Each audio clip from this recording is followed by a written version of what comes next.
నిన్ను ఆ రజిత పంపించింది కదూ? లేదా అయ్యగారు, లేదా? మరి ఎవరు నువ్వు ఇక్కడే చేస్తున్నావు? మేము ఈ ఊరికి బతకడానికి వచ్చినామయ్యా. మీ తోటలా పని దొరుకుతుందని తెలుసుకొని వచ్చిన. అవునా? మరి ఏం పని చేస్తావు మరి? మీరు ఏ పని చెప్తే ఆ పని చేస్తా అయ్యగారు.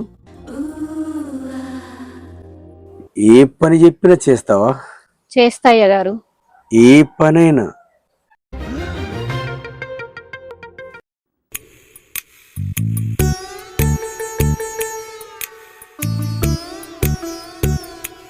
ఇక్కడ అద్దా అయ్యగారు, రూమ్లో పోదాంపా.